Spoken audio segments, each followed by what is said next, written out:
Well, the big news today was the fact that Shedeur Sanders suffered an oblique injury in early drills. He was shut down for the rest of practice. Of the mind proved to me that you can do it.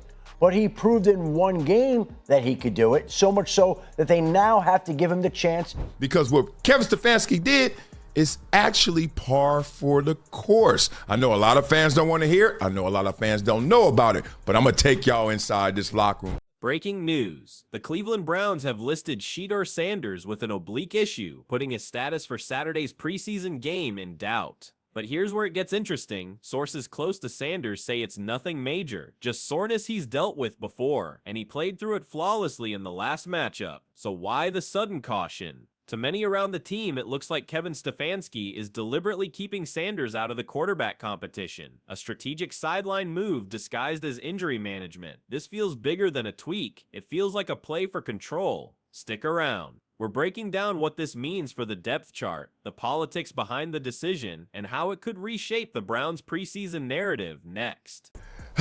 We know how the game goes. But then he starts talking about the offense, right? 0 giveaways. Okay, this is when you're supposed to insert Shedeur, some fans think. Let's talk. Okay, special teams, Buki, takeaway. A few days after the matchup, Kevin Stefanski spoke to the media, stating that he wasn't just considering Shedeur Sanders to start for Cleveland, and emphasizing that his focus was on developing everyone on the quarterback roster. On the surface, it sounded fair, even reasonable. But then the depth chart was released, and that's where things started to feel off. Despite Sanders delivering arguably the best quarterback performance of the entire preseason, Stefanski still placed him in the 4th position. And here's the kicker, both Dillon Gabriel and Kenny Pickett were sidelined with injuries, yet Sanders remained behind them. For fans and analysts, it raised an immediate red flag. Why would a player who had clearly earned top consideration be shuffled down the pecking order? Questions started flying about what was really going on behind the scenes in Cleveland. Just when it seemed like things couldn't get more complicated, a new report surfaced claiming that Stefanski wasn't planning to count on Sanders for the 2nd preseason game. That development added even more fuel to the fire. Despite the rookie's impressive performance, it now appeared that the Browns were signaling, intentionally or not, that Sanders wouldn't play the role many expected him to. The situation was becoming more than just a strategic choice. It felt like a message was being sent, and then came the sudden twist. Sanders was listed as injured, arm soreness, according to the team, something minor that would supposedly be resolved by the next game. But the timing only intensified suspicion. Just as pressure from fans, analysts, and media was mounting for Sanders to get his shot, the Browns suddenly cited an injury. Was this genuinely about a physical issue, or was it a convenient cover to keep a rising star sidelined? The more people looked at the situation, the more inconsistencies emerged. It didn't add up. A rookie performing at a high level, top of the preseason charts, yet suddenly injured and kept out of the lineup? Analysts began questioning the motives. Fans started speculating about internal politics, hidden agendas, and coaching decisions that may have little to do with on-field performance. Every new update, every press conference, and every roster tweak seemed to deepen the mystery surrounding Shedeur Sanders and his role with the Browns. Something clearly doesn't quite add up here, and the tension is only growing. Is what you telling me what he can't do? Like my coach just said in college, but hey, find something that he can do. See, you keep telling me what Shedeur can't do. Well, your job as a coach is to put players in position and find something that they can do.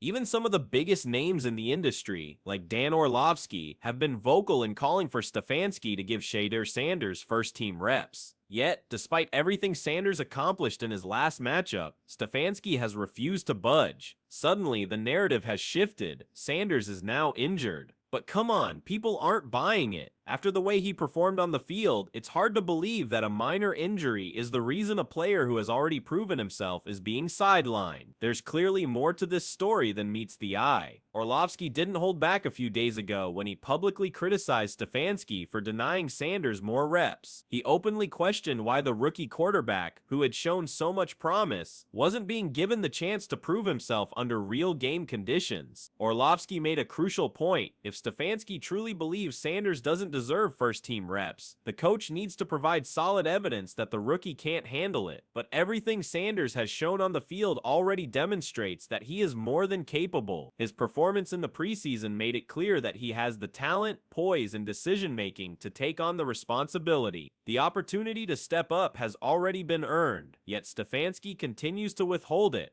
And the opponent for me, Stephen A., doesn't matter. No. Shefty, it's what does it look like?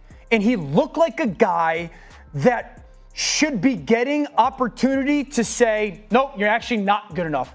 If I were the Browns, he would be getting reps with the starters this week. I felt like going into the game, if he played a certain way, that would be the case. He should getting reps with the starters this week. And he should, I always say it this way, prove to me you can't do it.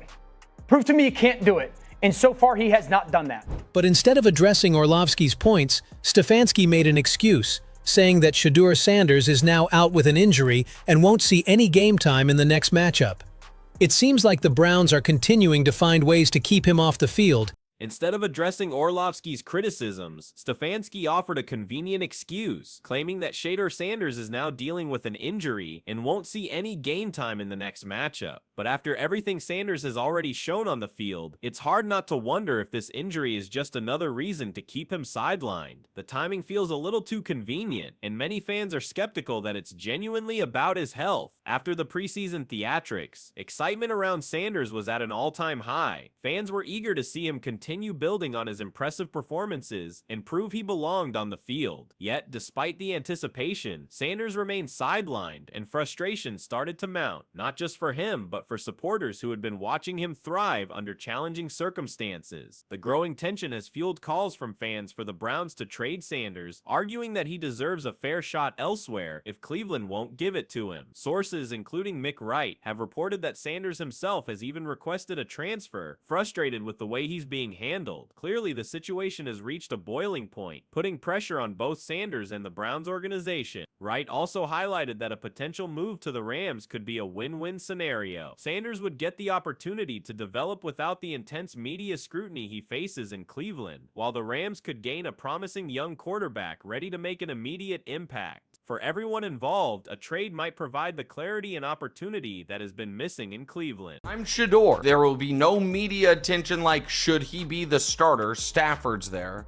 And for the Rams, it gives you a chance to maybe have an answer at quarterback, even if it's a long shot, after this year, if this does end up being Stafford's last year. And if you're the Browns, if you spent a fifth on Shedeur and just trade him for a fourth, you While it remains uncertain whether a trade will actually take place, Stefanski's repeated actions that appear to hinder Shedeur Sanders' development have raised serious questions and concerns across the league. Analysts, fans, and insiders alike are watching closely, trying to figure out what's really driving the decisions in Cleveland. Within the franchise, speculation is growing that Sanders could be on his way out. Yet, one thing has become absolutely clear: owner Jimmy Haslam isn't ready to let him go. The overwhelming support from fans for Sanders has not gone unnoticed, and Haslam is reportedly backing the rookie quarterback, signaling that he sees the potential and value Sanders brings to the team. This puts Stefanski in a difficult position, with public pressure mounting, media scrutiny intensifying, and the owner's expectations clearly leaning in Sanders' favor. Stefanski now finds himself in the hot seat. Every decision he makes regarding playing time, development, or future opportunities for Sanders is under the microscope, and the tension within the organization continues to build. What did Kevin Stefanski do or not do that got everybody mad and hot 100? Let's talk.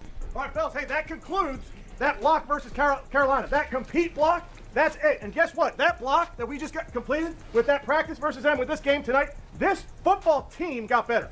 This football team got better this entire week by stacking these days, by competing versus them out there in the practice. The situation surrounding Shedeur Sanders and the Cleveland Browns has raised more questions than answers. Despite delivering one of the best quarterback performances of the preseason, Sanders continues to be sidelined under circumstances that many are calling questionable. Coach Kevin Stefanski's refusal to give Sanders first-team reps, combined with the sudden injury report, has only fueled speculation that there's more going on behind the scenes than meets the eye. The frustration is growing among fans and analysts alike, like. Voices like Dan Orlovsky have openly criticized Stefanski's handling of the rookie, calling for Sanders to get the opportunity he has clearly earned. With Sanders' future in Cleveland hanging in the balance, talk of a potential trade has intensified. A move to the Rams, for example, has been suggested as a way for Sanders to continue developing without the intense scrutiny of the Cleveland media, while also giving the Rams a chance to add a promising young quarterback to their roster. For the Browns, trading Sanders could still provide meaningful value, even though he was a fifth-round selection. Whether he stays or goes, the way the organization manages this situation will have long-term implications. How the team handles rising talent like Sanders will speak volumes about their strategy, their priorities, and their commitment to developing players for the future. So what's your take on all of this? Is Shedeur Sanders being unfairly treated by the Browns, or does Stefanski have a valid reason for keeping him sidelined? Is the injury report genuine, or is it just an excuse to limit his playing time? And the trade rumors, do they make sense? Would a move to the Rams be a true win-win, or is there a better path for Sanders' career? We want to hear from you. Drop your thoughts in the comments below and join the discussion. Where do you think Shedeur Sanders' future lies, and what should the Browns do next?